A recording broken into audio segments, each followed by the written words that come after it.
जळगावमधून आहे। जळगावमधील विभागीय क्रीडा संकुलाच्या कामाला आता सुरुवात झाली आहे। जळगावमधील विभागीय क्रीडा संकुलाच्या कामाला आता सुरुवात होतीये।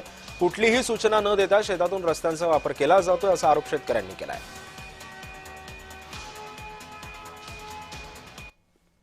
दादा काय सांगणार, जळगाव व धुळे विभागीय क्रीडा संकुलाचं या ठिकाणी काम सुरू आहे, मात्र शेतातूनच या ठिकाणी आपल्या रस्ते काढल्यामुळे आपल्या समोर एक नाराजीचा सूर या ठिकाणी शेतकऱ्यांमध्ये येऊन टाकलाय। नेमकं काय काय सांगणार? शेतकऱ्याचं नुकसान होतं याच्यात, कारण की सरळ वापर चालू आहे, शेतकऱ्याच्या शेतातून वापर चालू आहे आणि अदर शेतकऱ्यांचं एकच म्हणणं आहे की यांना सर्वांना वहिवाटीचा एक रस्ता त्यांना मिळावा आणि अदर दुसरं जो वापर चालू आहे शेतातून तो बंद व्हावा आणि इलेक्ट्रिक खांब वगैरे त्यांनी जे टाकले त्यांनी ते काढून टाकवाय। डायरेक्ट न विचारता त्यांनी आम्हाला नोटीस न विचारपूस करता त्यांनी ते खांब उभारणे चालू केले। माझ्या शेतातून रस्ता जातो आहे हे चुकीचं आहे।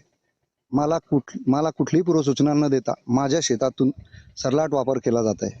315 गट नंबर जो आहे माझा, त्याच्यामध्ये मस्त खडी वगैरे टाकून डंपर वगैरे रोलर वगैरे फिरून तो रस्ता तयार करून सरलाट वापर केला जात आहे। क्रीडा संकुलनाची जी संरक्षण भिंत बांधली जाते त्याचे खोदकाम चालू झालेले आहे।